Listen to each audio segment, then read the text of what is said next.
You're good to go. It's recording. Oh, great.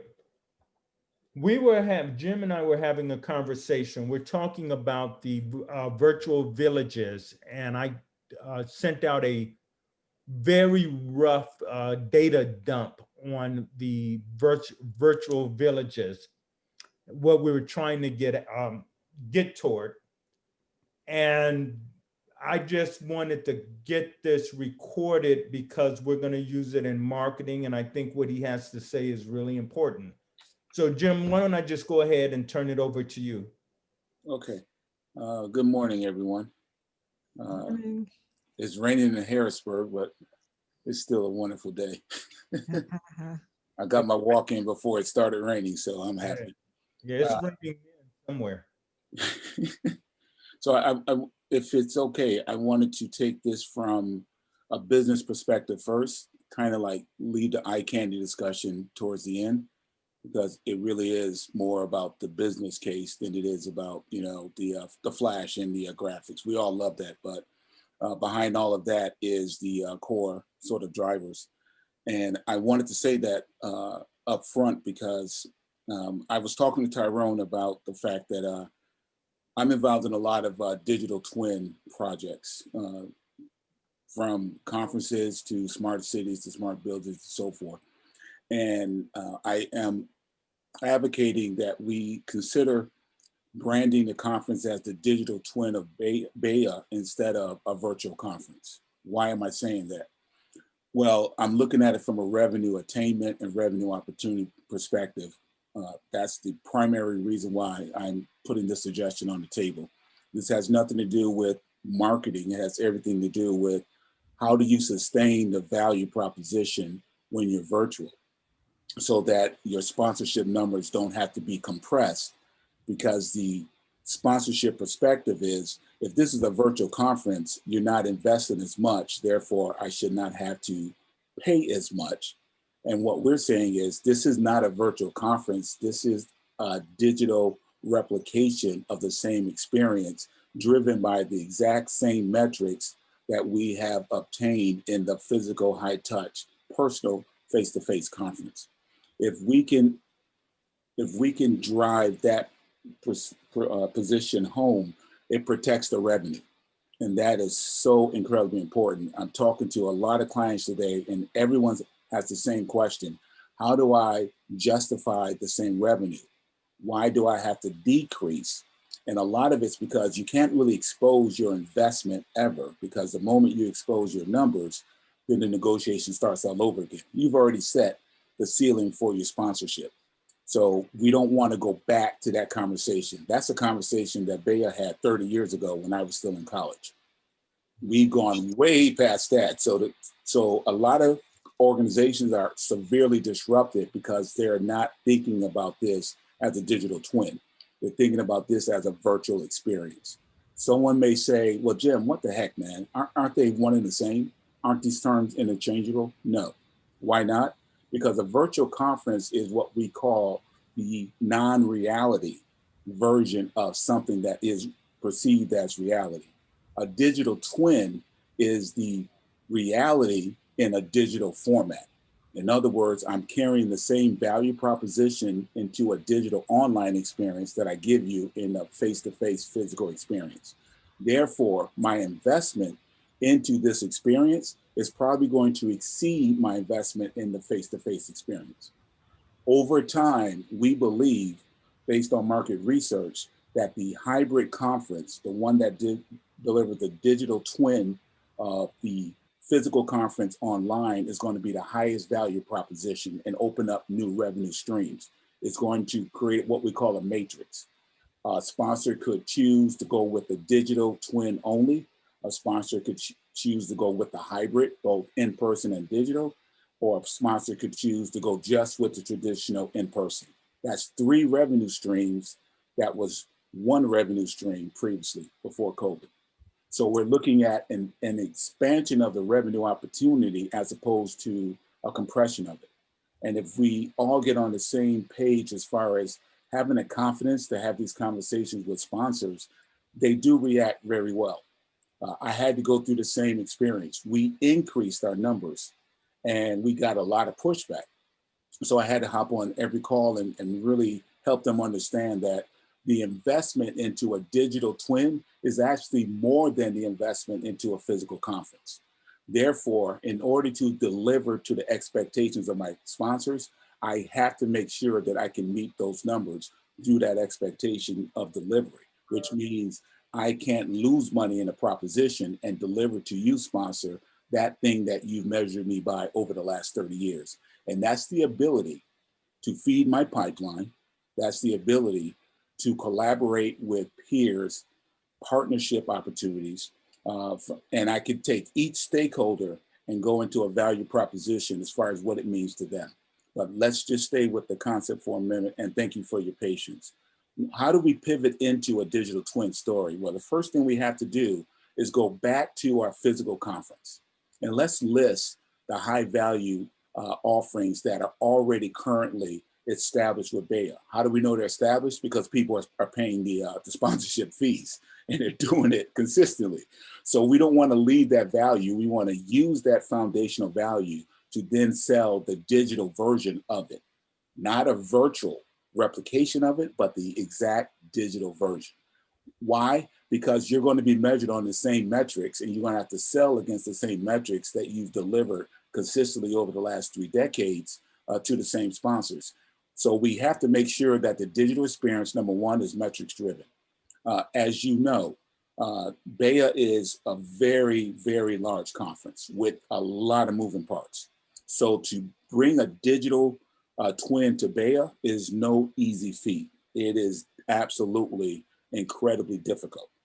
The reason why is because in a physical conference, a lot of things are kept within a very discrete group. If there's a mishap, it doesn't spread to the entire conference. Why? Because no one in a physical conference can see all the moving parts. So you get to minimize your risk. In a digital experience, everything's exposed. Everything is transparent. So the investment and the time and energy that you all are putting into making sure it's successful, you should feel very good and confident about sending that message to your sponsors. Let me go to the next level. If you look at BEYA, there's some components. Let's take the big shows out of the picture for a moment, because those shows absolutely drive revenue. But we all know that BEYA allows what we call high touch, people-to-people interactions, both in an open form. Those are your shows, your exhibits, and your trade shows, and your hiring, and your seminars. But it also provides something that's super valuable, what we call the VIP offerings. You know, when Lockheed Martin sets up their VIP lounge at BEYA, and I've visited all of these VIPs over the years, that's where the real conversations are had. When I was, being courted by WWT, they didn't want to see me at the job fair. They wanted me to go to their VIP lounge. Why? Because that's the high dollar value talent acquisition.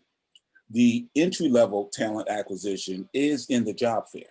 Is that important? Absolutely. But is it enough? No. Why? Because Lockheed's not just looking for entry-level professionals. They're looking for entry-level professionals. And then there's another layer, and that's the really qualified, experienced professionals. You don't get them in the job fair. Why? Because everybody's looking for them. So they have to be courted. So now the sponsors are relying on BEYA to say, give me the ideas, give me the ingenuity so that I don't appear as if I'm hunting for these people. I want them to come into my world so I still have the upper hand in the conversation. That's why they pay the VIP cost for those sponsorships. Because if I, as a hiring candidate, know that you need me, my number's going up. But if I can show you this successful company and make you feel good about being invited to a VIP lounge, well, then I get to say, you may qualify for this type of experience if I like what you say. Mm-hmm. So it gives the control to the sponsors, and they need that for those negotiations. It's one thing to find the talent, it's another thing to find that talent and invigorate that talent at the numbers that that corporation wants to give. And you are a part of that facilitation process. And that's a very important one that should never be lost on anyone who's selling, organizing, or driving a vision of BEYA. The digital twin of BEYA is to create the same experience. Yes, you have an open job fair. Super important. I'll get to that. Please don't minimize that with what I'm about to say. But you also have to have a high touch, high value proposition so that this experience online becomes the exact experience that you're going to have if you're physically at BEYA. How do we do that? Well, we do it by creating the same VIP presence in the digital twin. And most people will try to erase everything that happens at the physical conference and then recreate it as a virtual experience. That's why I don't like virtual anything, because that's not what we're doing. We're literally going back to BEYA and we're looking at the physical conference and we're saying, what happens in a VIP room? Well, you get one-to-one with high value talent. You get the ability as an organization to talk amongst yourselves, because I remember Lockheed employees saying, I need to be on that list as well, because I'm trying to have a conversation with my EVP, which I'll never have one-on-one, but in that VIP lounge, I now, as a Lockheed employee, can talk directly to my upper management. And I also have the ability to get FaceTime with my peers that I may want to transition to their business unit. So there is so many multiple levels of value propositions. When we look at the sponsorship and we look at the ability to maintain and protect the revenue of BEYA, we have to go into an experience. What we don't want to do is say it's an online experience. What we don't want to do is say it's a virtual experience. What is it? It's a BEYA experience, just in digital form.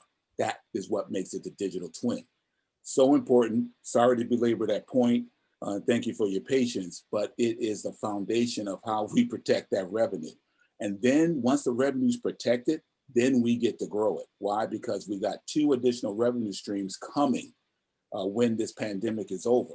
So what we're now saying is, this has been a wonderful opportunity for BEYA to finally get into what it's been doing for years.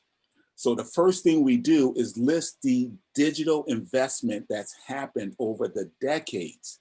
And that's just a quick meeting with your team to say, what have we delivered online before Corona? Why is that important? Because others haven't invested like you have. Other people are pivoting to this digital world where the vision of Gene and Tyrone has always been a hybrid one. It's just amplified in this pandemic, but it's business as usual. And it actually accelerates now the vision that they had all along.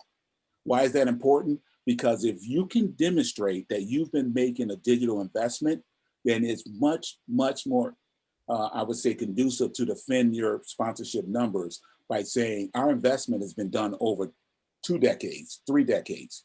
I can go back to the live streaming of my own seminars at BEYA. I didn't know about it. Brian came up to me later on and said, hey, by the way, we just live streamed you and we got all these hits. And I'm like, well, how you doing that? And he showed me this cool camera that just followed everyone. And I said, okay. And that was what, 5, 6 years ago. So you want to recapture that. And what it does is it starts to wake up the team to say, oh, you know what? You're right. This isn't new for us. This is just an expansion of the vision that was already started. And now we get the opportunity to go deeper into our digital experience. And the sponsor may say, well, how come you just didn't go all in? And we said, because the value proposition would not be understood without a pandemic. So if we go too far into that experience, we're ahead of the market too far, so the revenue attainment isn't there. So what we're doing now is leveraging that investment. So the first thing I would say is BEYA Digital Twin is now in its X amount of years.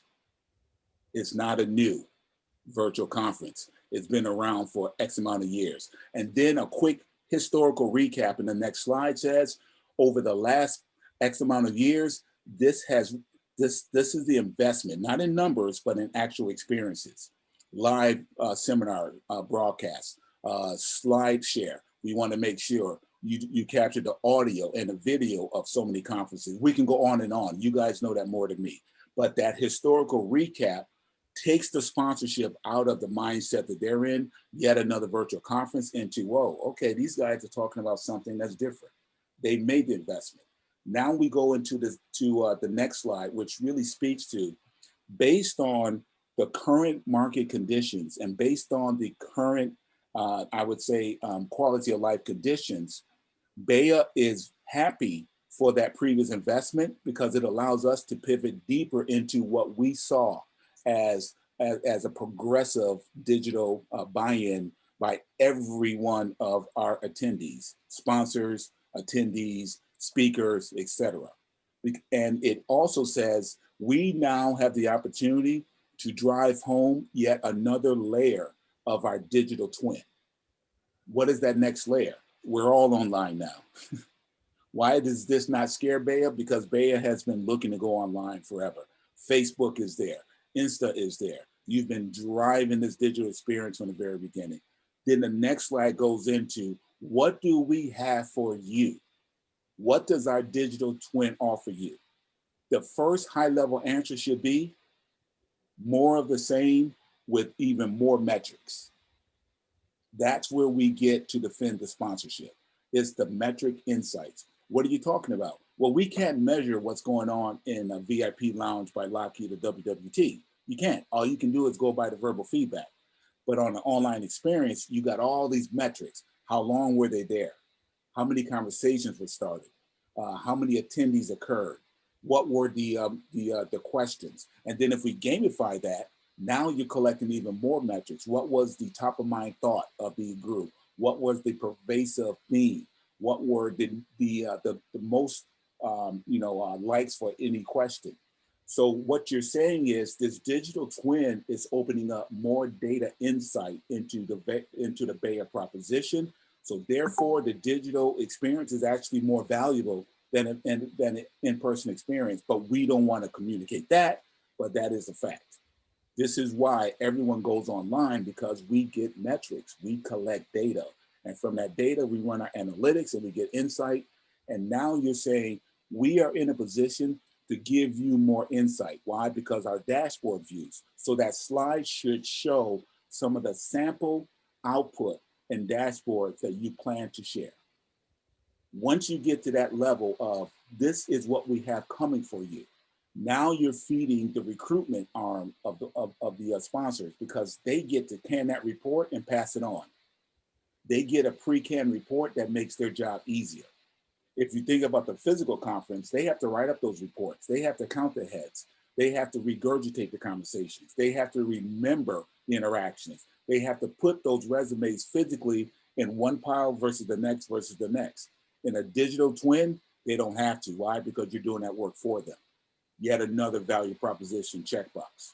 Then you get into what is the outcome from a sponsorship perspective in terms of number of heads and the quality of the heads.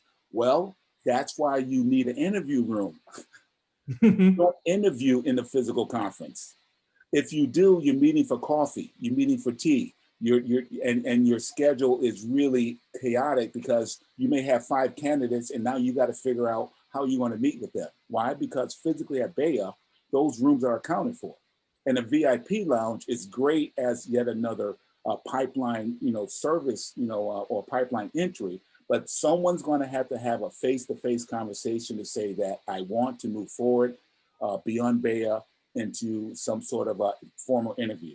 Well, they get to truncate the talent acquisition timeframe and cost, because they get to go from high level, capture the fish in the sea to, okay, we like trout, not a catfish. So we're going to drop our trout into this lake called the lounge, and then we want to go into a one-to-one, and that's when we get into interviews. So now we're taking them along what we call the user journey. And this user journey says, wow, most people are happy just to drop a trade exhibit hall and a job fair, and they're done. They are saying, no, it's the digital twin, not a virtual conference. Virtual conferences do that. Digital twins don't. Digital twins challenge themselves to give you the same experience or better with metrics that are definitely going to be more discrete. That's why the digital twin is absolutely important, because it protects the revenue and it helps the sponsorship transition into an expectation that this digital twin is just as valuable. And then you want to counter that with the hybrid, because some will say, you know what, I get all these metrics online. I'm not going to physically go to BEYA. That's not going to happen this year. But looking past, 2021, we'll go right back to the table with the proposition of why you want to be hybrid. And then the pricing and the sponsorship can justify that. So you now have an opportunity to increase the revenue on a hybrid and then pigeon that against physical versus digital. And now we have a three-pronged revenue stool that works for the organization, but it also opens up more sponsorship from an overall funnel, because some companies that couldn't afford to set up a physical presence are now going to look at this digital presence. What does that do? It increases competition amongst your sponsors, because a sponsor that only goes digital can't expect the same metrics as a sponsor that goes hybrid. Mm-hmm. And a sponsor that goes in person has a different set of metrics. So now the metrics become your selling point. I'm not going to promise you the same insight in a hybrid sponsorship that you're going to get in the digital. The digital is good. Why? We proved that. In 2021, we gave you the dashboard. That's why you're back. But in this 2022 world, we are now understanding how to collect metrics even in the physical conference. Why is that important? It goes right back to the same value proposition.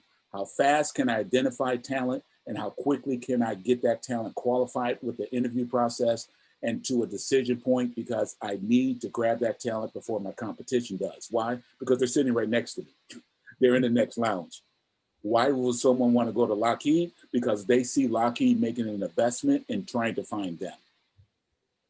They know that that VIP lounge costs Lockheed money. And if Lockheed's going to invest to that level, then Lockheed's going to get the better fish.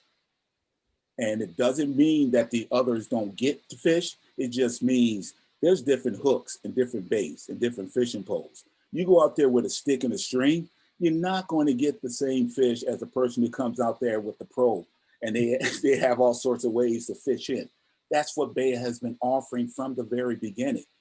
You come with your stick and a string. Don't mess with me about your metrics, because that's all you invested in. But the person that's coming with that pro pole and he's swinging that thing and it can go 100 yards out, and he's got the little bait that moves because it's got a mechanical arm to it, yes, the probability of them getting the best fish and the bigger fish is a no-brainer. What BEYA is doing is saying, we're a marketplace. You sponsor, you decide how much that talent is valuable to you. Our job is to give you the ability to fish with a stick in a pole or with the best pole out there. We're offering that. What we're not doing is offering everybody the same slice of pie. Why? Because some people are very strategic about talent acquisition, and other organizations are very tactical about it. You're serving all of them. No different than when you go into a restaurant. You can sit in the general area, you can sit in the private dining room. Is the dining experience different? You bet your last dollar it is. There's a reason why people want VIP treatment, because they want the best experience possible. So now you have these experiences that you can sell, not the doggone booth. It's the experience, and the metrics validate the experience. So we have to make sure that we know every data point that we're going to measure. If we get that down, then the confidence of your sales team will go up, because they have something to validate the value proposition. Data is the most valuable currency. It's actually more valuable than the dollar itself. That's why when we're doing online stuff, one impression from a really good digital source can be $7 per impression. Why? Because so much ingenuity went into getting that data source that they're saying, we trust that. Do they trust BEYA? Of course. You got multiple decades of trust established. So now we need to cash in on that as we begin to promote the digital twin of BEYA. And if we do this correctly, you now have the ability to come behind all of that back end talk about metrics and experiences and deliver that on the front end. The fly through, the ability to look at BEYA from multiple languages. From multiple views. We can get into multiple languages later, multiple views. And now you have this same digital experience of the BEYA twin, because you have the same exact activities that you've delivered in person. You have the VIP suites. You're not calling them VIPs. Some would argue you should. I think it drives the value proposition if you say the VIP lounge. Why be bashful about it? That's what it is. Why is that important? Because there's an assumption that if you register for an online conference, you get access to everything. BEYA is saying, no, you don't. That's right. Yeah. You don't get access to everything. That's right. We created some executive level, upper, I would say high touch VIP experiences that are for those who are very strategic in their talent acquisition. Why are they strategic? Because they know that people, good people, are the hardest thing to find in the market. You can find a good vendor, you can find a good consultant, but finding good talent, very difficult. And we also know that the interview process only gives you so much insight into the human character. People are on their best of their best behavior when they interview. And then you get them after they sign on the dotted line. You're like, well, what, man, what happened in the interview? You told me, well, you know, I thought that in the moment, but now that I've experienced this, so now you're beginning to say, look, the person that clamors to get into that VIP suite, that's the person that's hungry. That's what you're looking for. Because now you got to push pull. Instead of Lockheed just fishing, like the people with the stick in the string, they're actually pulling in that talent. Why? Because it's VIP. I'm hitting the ego. I want to be in a VIP room. I want that experience. What is it? I don't even know. That's why I want it. I don't know what it means, but I know I need to go in there and discover it. I know that something's happening there and a conversation's happening, and I want to be a part of it. And if I can get into that level, now you got a multi-tiered conference offering that is the same as the physical BEYA conference. You deliver it on the digital twin. That is not, and I'll pause for a second. Someone challenged me and tell me that a virtual conference is the same as the digital twin. And I'll tell you, let's talk and have this conversation again, because I'm adamant about this, because we have to design this stuff every day. So what does that do now? It now sets up the value proposition in a way that the expectations are managed. Then we turn our sponsors into our partners. This is the one thing that they taught me. They said, okay, once the value proposition is established, the average salesperson tries to close. We don't want to close. There's still uplift. So let's say you tell your team, look, you close on the basic, trade show, or I'm sorry, job fair and exhibit. Close on that, and use these metrics to close. But yet, don't close. The moment that the client starts to give you a positive feedback, then you start to talk about what others are doing, their competition. You know, you guys, and this is when you go and do just a little research on that company. You know, you guys are in the market of doing such and such and such and such. And I was just reading in the news about such and such and such and such. And you know what? That's really innovative. But I also know that it takes really good talent to deliver on that. You're telling the market you're going to deliver this product and this service. We believe you. And we want to make sure that you understand that there is a way to go beyond just the basic offering. Will you get that? Yes. Are you leaving that? No. We're going to give you the basic, but now there's an uplift opportunity to go into a deeper level of the digital twin, just like we do at BEYA. And that's why I would coach the salespeople to say, just like we do at BEYA, just like we do at BEYA. Why? You're triggering the positive BEYA experience. You're not abandoning what you've already accomplished. Just like we do at BEYA, we're doing in our digital twin. Just like, do you remember that time? Well, guess what?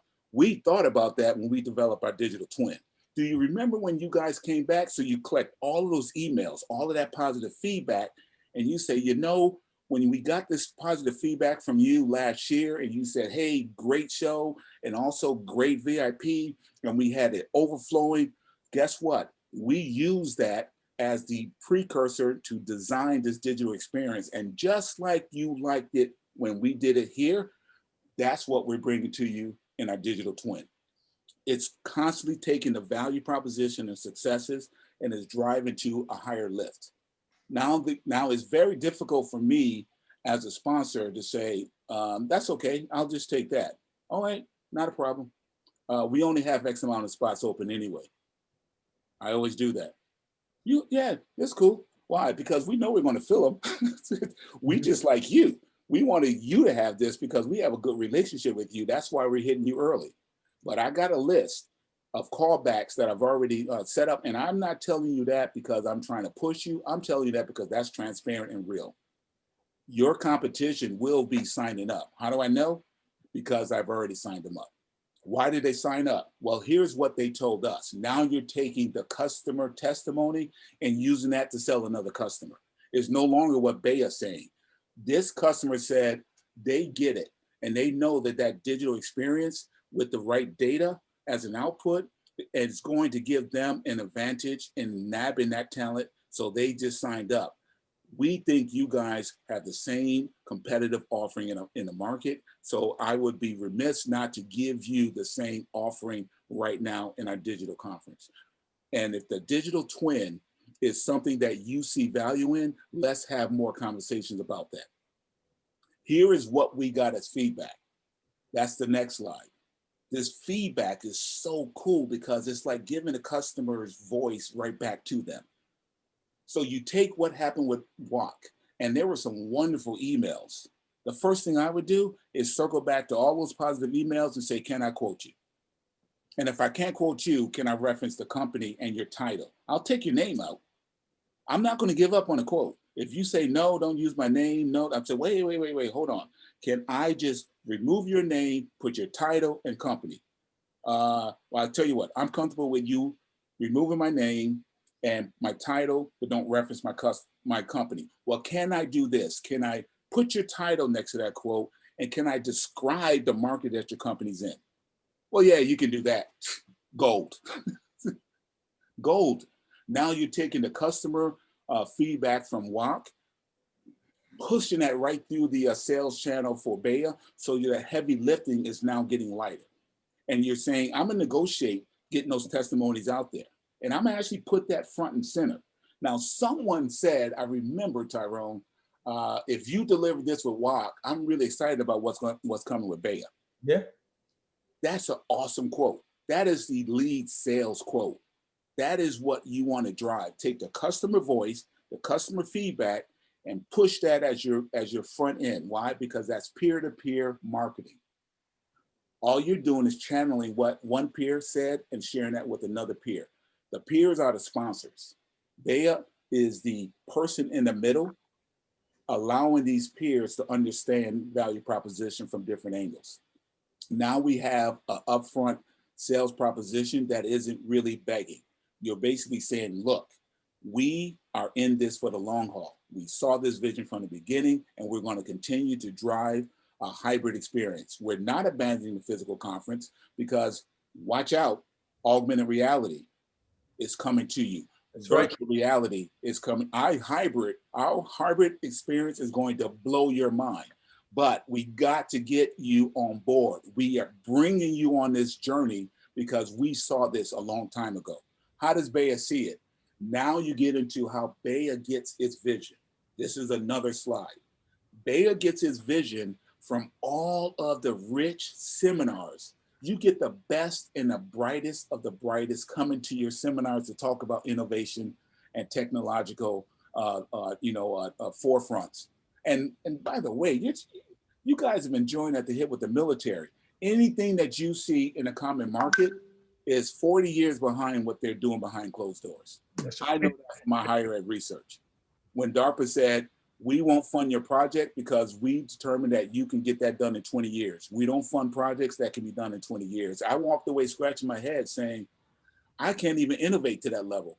What am I thinking? And I had to take that feedback and say, you know what, Jim? There is someone out there that actually wants you to think 50 years into the future. What does that mean? Your constant interactions with your sponsors is what's driving this whole value proposition.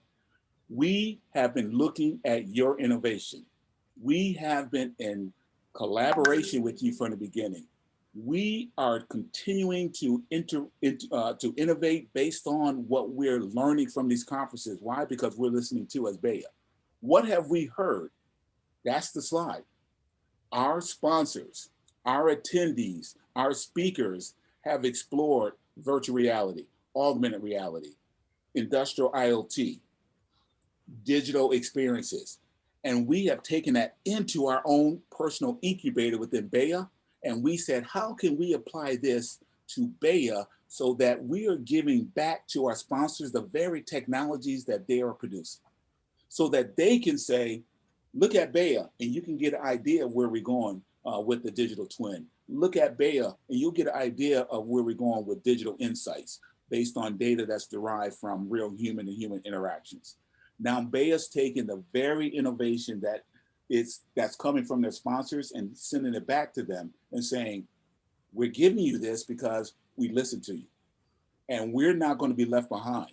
In order for us to be relevant, we have to continue to push the innovative digital umbrella and the line on and on. We've never, ever given you the same conference year after year. There's always been something new. There's always been some innovation and ingenuity in BEYA. I can testify to that because I've experienced it. Always. So what do? Put the timeline together. In the next slide, give them a digital historical timeline. In 1995, Tyrone, we went from typewriter registration to digital registration. I'll never forget because I was the one who did it. And that was a high pressure scenario because it was like, wait, we have to have a database online and what happens here and da-da-da. And yeah, it wasn't the number one sort of experience because we weren't willing to put that much money into it. Why? Because it was new.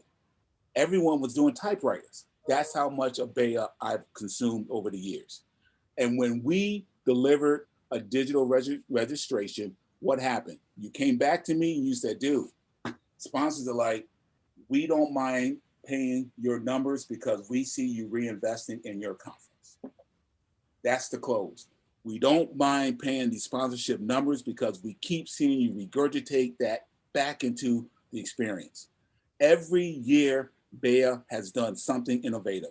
And if you just take a minute with some of your talent and just go through a couple years, number one, it's going to make you feel good about what you've accomplished. But number two, invaluable. Why? Because you're showing your digital twin, I would say continuum or digital twin evolution.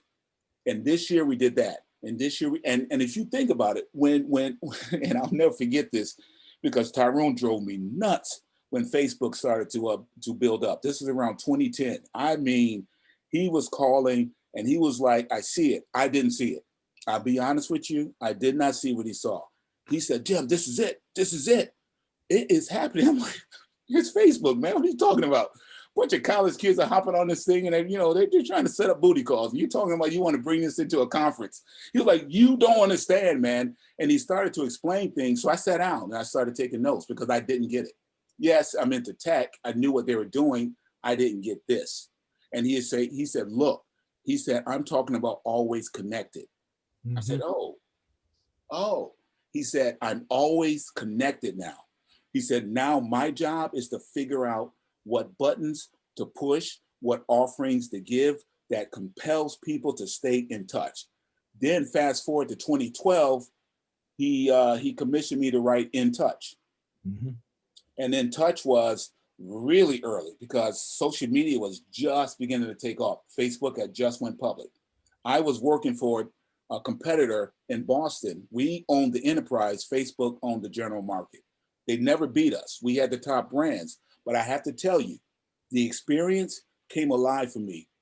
That was when I was able to have real conversations with you, Tyrone. It was when in 2012, I pivoted to work for a social media company. And then I started calling you saying, hey man, you were talking about this digital experience. Give me some more of that because I'm starting to get this question. That's the continuum. And then from 2012, your initial In Touch, and In Touch should be there because you said, no, here's what we're going to do, Jim. Every part of our digital continuum and evolution is going to be under one moniker, In Touch. Mm-hmm. That is what every year, In Touch 1.0, In Touch 2.0, In Touch 3.0 is how I see the timeline. And then underneath In Touch 1.0 is, digital registration, online, always in touch. Social media comes alive for BEYA. Now we want to have real time on demand, peer-to-peer and ad hoc social. Then we get into, now we're going to bring in Touch 4.0, we're now bringing Facebook or social media into the live conference. That was the touch point. That was the pivot. And you never left. Then you said, look, for our online audience that can't be here physically, we're going to start our own BEYA News. Mm-hmm. Now we got In Touch. So all of this comes out of In Touch, but you got In Touch 1.0 to In Touch 10.0. And under each one is the constant evolution of what BEYA has done digitally. When you finish with that slide, now you can come back and say digital twin. In Touch, whatever the version is now the digital twin. We have evolved into a full replication of the online experience called the digital twin of our physical conference in 2020. Fantastic. Why? Because it's such a golden year. It's been marred by this pandemic, but 2020 was hailed as the cornerstone, the inflection point. Agree. You have validated that 2020 is the inflection point for In Touch. That then allows the salesperson to say, this is why our numbers are where they are, because we continue to invest. So please don't question us. And no, we are not going to reduce our number. Why? Because you are challenging us to keep In Touch evolving. We can't do that on our own dime alone. It's a partnership. We're giving you talent, and you're giving us the means to invigorate that talent to come to you. You're giving us the means to innovate. You're giving us the means to build more insights for you. Your investment is allowing us to give you more of a return based on the fact that we're constantly improving, constantly inventing, constantly evolving. Mm-hmm. I would be remiss if someone would say, I hear all that and I got nothing positive to say. I've just seen it work so many times, and I believe that becomes the cornerstone. Now, when you circle back and put pictures to that, yeah, you blow them away. But the first slide deck doesn't need any pictures. It needs to have this raw content just vetted. And then as you go through each slide, you start to see that BEYA has been investing. I mean, you guys have invested beyond any other diversity conference out there in the world. There is no other. Now, the Me Too's have an entry point because this digital world has created what we call a level playing field. That's why BEYA has to continue to innovate. Why? Because they know their competition is nipping at their heels. This is why Tyrone is never, and Gene will always say, what's next? They're always grabbing the latest technology. if you question that, just go look at the storage and look around. And when we bring that stuff up, every once in a while, we'll bring up a phone that's like 10 years old. And we'll talk about what we were doing with that phone and what frustrated us that we couldn't do. So they have not only provided that investment into BEYA, but they personally have kept up to speed with the latest and greatest technology and have always looked at how we can drive this technology as a value proposition to increase the ROI of our sponsors. And that's what I see as the story that, if illustrated, I have to say, I just think that is where BEYA is, and it's all altruistic. It's all true.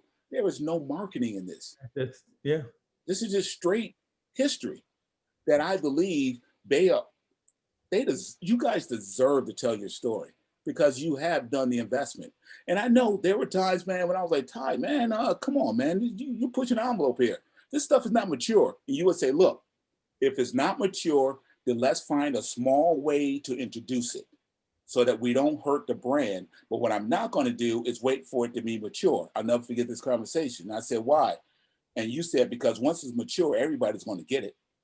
But we'll be branded as the innovators to figure out how to bring that technology into a product or service offering for our clients. So I don't have the luxury of waiting for everything to mature before I jump into it. What I can do is reduce my risk by figuring out how to introduce it, and then I'll scale it as the buy-in occurs. So when my competition is just putting their toe in the water, I'm actually doing a backstroke in the stream. And I said, okay, I'll never forget that. You're right. there is a very strategic way to introduce emerging technology so that it doesn't hurt the brand, but it gives you the ability to build the experience around it. Last thought, thank you for your patience. WOC. WOC was awesome. WOC was awesome. You guys delivered, and you delivered in a disruptive state. What do I mean by that? Well, look, you know, you had a team that delivered on the physical conference. You had a short time frame to get it done. There were a lot of moving parts. Just the communication between the teams to get this done was a challenge.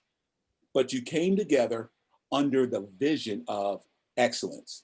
We're not going to reduce our excellence. And that forced everybody to learn overnight and to drive themselves. And I was critical of the team in the beginning because I'm like, hey, man, you guys got to get digitally savvy. And then I talked to Tyrone. He was like, hey, he said, we're all going to get more savvy because we're jumping into the water and we're going to learn how to swim. And the ones that don't learn how to swim, well, this, you know, we'll throw them a life raft, but, you know, we're only taking the swimmers going forward because BEYA is the marquee. So WOC becomes the opportunity for us to do a lessons learned, but we went beyond that. It was a beautiful representation of a conference. The gamification, absolutely. I believe you have more eyeballs on those shows than you have in a physical conference. I see gamification coming to the physical conference in the future because it keeps you there. I know I was waiting for the poll results. I wanted to know what everyone else was thinking. So when those and then when the history lesson and all of that came about, and Ray, you did an awesome job, man. You took one conversation that morning and you turned that thing around within less than I would say 4 hours, and it changed the show completely because we talked about diversity and you nailed it, man. You did. Now everybody did good, but I'm just calling it out because that was a last minute get it done. Now we know we have gamification from the beginning. And I believe gamification is leading the conversation now. And we all should rally around gamification. We should all understand the value proposition of it. So we're now in a place where we need to put this story into writing and into a form that we can invigorate the sales team. We can invigorate our back-end design and production teams to say, we want to do beyond WOC. We will not settle for another WOC. WOC was awesome. And while they're still reeling on WOC, we're going to take them to another level, 1-2 punch. And when they start to reel on a BEYA 2021, we're going hybrid on them. So every time, it just keeps better and better. There's a question, so I'm gonna shut up. Real quick, Jim, thank you a million. And somebody says they have a question. Who is that? Lango. Lango, go ahead. Because I want to make a couple of quick comments. Lango? Thank you, Dr. T. I've listened very carefully to what Jim says, and it's just blown me away. And then when he got to the part about writing, I thought, okay, well, here's the question that I have. What I know of BEYA all these years and what I've been able to communicate in the profiles and other things is that BEYA has several pieces and parts. You have the military, you have defense contractors or the defense industry, you have the healthcare industry, you have IT, you have training and simulation industry, you have engineering, accounting, energy, biotech, aerospace, and they overlap. Now, is that what we're going to see? And that's what we see when we walk into BEYA, physically when we walk into BEYA. Is that what we're going to see digitally? And also, you also mentioned about the multi-tiers, and I know that's not really my area because that's marketing. It's what people pay for and the services that they will get. But that I think that's the way it's always been, because there's certain parts of BEYA that you can't just walk into, you know. So that's just what I guess question and thoughts at the same time. Right. So as far as your first question, yes, that's what you're going to see. You're going to see the BEYA community in the digital twin of BEYA. And what we're stepping through is, how do you see them? What do I mean? I may go to BEYA and I may see someone with 5 or 4 stars. Doesn't mean I'm talking to them. At BEYA, I don't get to talk to them unless I'm relevant to whatever event they're participating in, just like the digital twin of BEYA. Will I see them? Sure, because we're going to skin that up so that you know inside of that room, the big brass is there. Am I able to walk in that room inside of a physical conference? Nah. Why? I'm not qualified. Who walks in that room? The people who are qualified. Why? Because it's the digital twin of BEYA. So yes, that is the challenge, to make sure that you deliver that same experience. And there should be this sense of, I am enjoying BEYA, but I really want to get inside that room. I just want to see what's behind that lounge. Now, behind that lounge is something more valuable than just, a virtual room. It's the people that they're going to interact with. Can I get to the people that make decisions? BEYA has always valued the multi or the tertiary access of people based on the value proposition of the attendees and the sponsors. So we have to replicate that in the digital twin, and we will. And if you look at, the interview hall and the BEYA, the HBCU, oh my God, that was a great idea. Whoever came up with that one. HBCU should pay out the nose for that, because you're talking about something that we have not been able to get our own universities to do. You're talking about me being able to reach out to about 11 of my family members who've gone to Morgan State and say, meet me in the Morgan State room. I am absolutely super crazy about this, because I remember when I did the dean's retirement and I saw people from 25 years ago, and it was a totally different experience. If I see those people inside of that room, it's worth it. The conference is worth it. Why? Because we don't have the time to connect outside of BEYA. That connection, that Grand Central Station that BEYA has always been, is the same Grand Central Station that BEYA is going to be in its digital representation of itself. So that is absolutely the case. As far as the multi-tiered, Tyrone knows that like the back of his hand. So he's going to take what I said, and he's going to understand how to lead the salespeople into base, intermediate, and advanced or VIP selling. And that is a conversation that once we regurgitate the story, it'll actually tell itself. Why? Because everybody knows that Tyrone is not marketing this. He's just telling the story. That's the greatest marketing you can ever have. I don't have to sell you on a vision.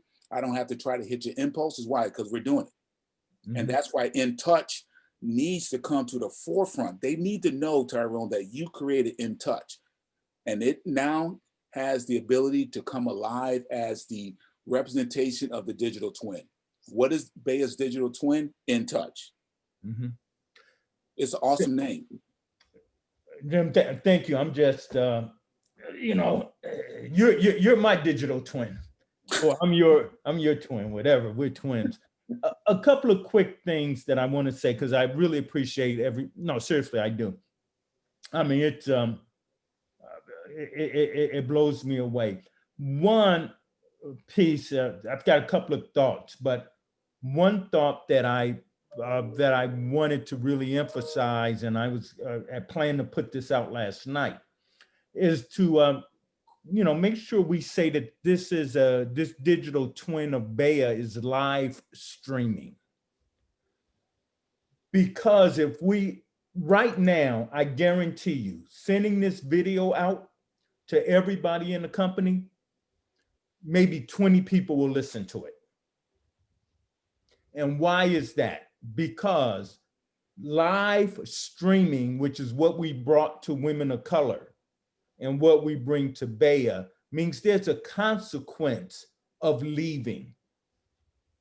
Because it's live, why did we stick around? Because if you walked away this moment, you may have missed something. And that's how you feel about women of color and everything else. So pre-record it, when people know, here's a copy, listen to it. There's no penalty to putting it on pause and walking away and saying, I'm coming back. And I guarantee this to be true. When people know they can come back, they don't. Most of them don't have the discipline to come back. So when we say that the awards events and all of these other pieces are live streaming, the piece under that is that there's a penalty. So along with the digital twin, what makes this not just a virtual event is that it's not really on demand until way later, way after the fact, right? Right now, it's a live streaming real event in your face. The other part about the gamification, Gene has been such a proponent in pushing the gamification. You know, we introduced that with the 800. It took years to get to that 800 number giveaway during the BEYA physical. A lot of discussion, a lot of years. So it was a slow moving train, even though the concept had been out there on our team way, way early. Gamification, you're absolutely right about that being so critical. You really excited me on the BEYA vision, because I think that that's a whole campaign in and of itself. Having people talk about what is the BEYA vision to them. Yesterday, Ray spoke to Bruce Crawford. He's the CIO, the former CIO of the Army. What is his BEYA vision? I mean, if we can capture all of these people saying exactly what you said, big names who would be willing, he said, what more can I do? Well, let's talk about that BEYA vision and take people to that level. And finally, I have a lot more, but here's the final part. Not just the final part, but here's the part on the HBCUs. In that HBCU digital village, each of those rooms, one, I've talked about the HBCU homecoming at that event. That will be so easy to promote over LinkedIn and every place else. I can send it out to all of the Morgan State folks through LinkedIn and say, meet us at BEYA, like you said. It is going to be a tremendous way to build our audience and market, which is why these digital villages are so important, and why I want to have so many people be able to participate who are not necessarily on platform, right? But they're going to come from off our platform to our platform, and we're going to capture their names and their data and be able to reoffer that. Matt, I already know how many Morgan alums are on LinkedIn. I already know. Imagine what you just said. We're saying Friday afternoon, February the 10th, you can come and hear Dr. Deloach and all the other folks at Meet Me at BEYA. Meet me at the Morgan State Homecoming at BEYA. That's for our numbers are going to go crazy just based on that single campaign, and it's going to be live and interactive. It fires me up because I know it can be sold. Tyrone, I'm so sorry to interrupt, but no, please do. The one thing that we had to do, because when we got a lot of people coming in, and this is a totally different project, we had to have breakout rooms. So we had one batch of, and then we had themed breakouts. Like it could be by school, it could be by major, but you're going to get so many people coming in that you're going to have to start to coordinate. How do you get them breaking out so that we can actually have conversations? Because it's going to be that could be one of the biggest, I would say, CRM captures of the conference. It can be huge, and at some of the alumni meetings I've done, like at Cornell, they broke them up. You come into a big one, then you go into breakout rooms, and then they bring us all back. And there's so much that can be done. Yeah. But that's why these villages we got to get those done quickly, because those are big ideas. They're critical. They're marketable. That's the whole bit. But in any case, I don't want to hold the team. But I thought that you're saying what you said is so critical. What we're going to do is transcribe this. I'm going to put it into some kind of PowerPoint.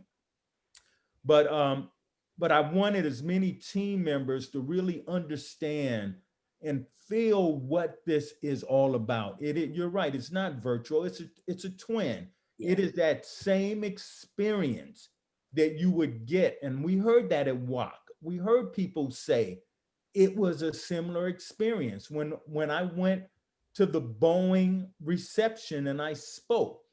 folks were like, I mean, it was that need, that desperate need to stay connected, that's still there. And we offer people that opportunity.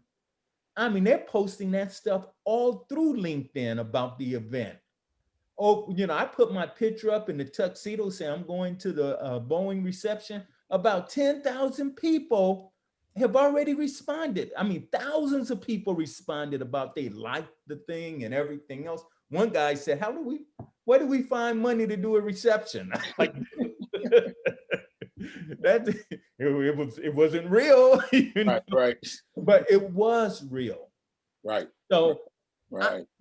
I think that I lose my patience a lot, and when I'm talking to the team, and that's why I wanted you to do it and record this, I think I lose my patience because it's so crystal clear to me what it is we're trying to do. And when I see it being diluted because it may be easier, or it may be, easier to execute or something. I'm saying the minute you do that, then you're going to lose what the companies and your partners want to pay for.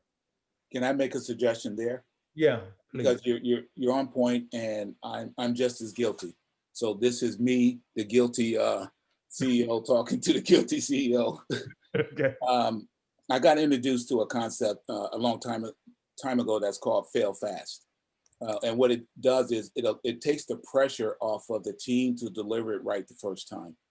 And that's going to be really critical, because your team is going into a new era, and the awakening of what a digital twin is still reverberating while they still are being tasked to get it done. So I had to do the same thing, because just like you, it was crystal clear. And then I became impatient, and this a mentor pulled me aside and said, hey man, set up a timeline.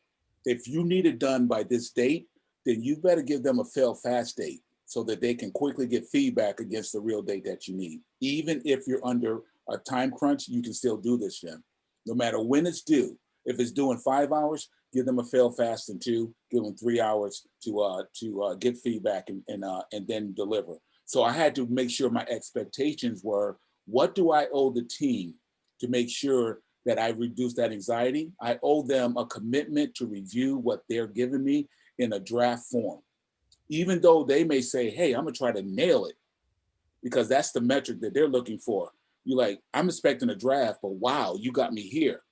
Now the team's excited about getting it done sooner, because they want to fail fast, get that feedback, come back at you and say, now that I've seen something and I've given you something and we talked about it, my vision's getting clearer. And you're still marching against a very fast timeline without increasing anxiety. Great. I just wanted to offer that. That's real. I like that. In fact, that may become an article. So before we close, the reason this is up is I want to show you guys, if this was BEYA, you would walk in, and as you see these different rooms, exhibit hall, everything else, these other portals that we're talking about. And I love VIP. In fact, I think I'm gonna go back and say you absolutely, that we should change it to the interview VIP area. I mean, I absolutely think you're on target there. Make people want to come in there. Yeah. Even though, you talk about that restaurant experience, it's the same steak you're gonna get, regardless of where you sit, but it's the service that's different. Right. And I remember taking one of the guys on a flight with me one time, and he said to me, I never thought I would be sitting in, I always wondered what was in front of that curtain that they close on the plane. I remember wondering myself. Yeah, so they were so happy to travel with me. But there'd be different rooms, the HBCU room, the military room, all through the big hall that we just came in. And then when you go through that, you're going to see another room like this, only theme branded for the VIP interview areas. And as you look around the perimeter, there will be the Lockheed VIP interview suite, the Boeing, blah, blah, blah. That's what you're going to see. And that's why I put this up, to say you're going to look at multiple universes, multiple places but each one is built off of this principal theme, the same template in each of these areas, and each of these areas will then have their own lounge. And that is, you just knelt it with the VIP and everything else. If I'm in there and I have 50 choices, I'm going to be blown away. You giving me so many choices, you guess which one I'm going to pick? The one I can't get in. Yeah. But it's, how do I get into that room? Yeah. How do I? No, that's locked out to you, buddy. The only place you can go is from here to the exhibit. That's all you get. You don't get any of the other cool stuff. All righty. We can end the recording on this, by the way. Let's save it, but thank you. Really, any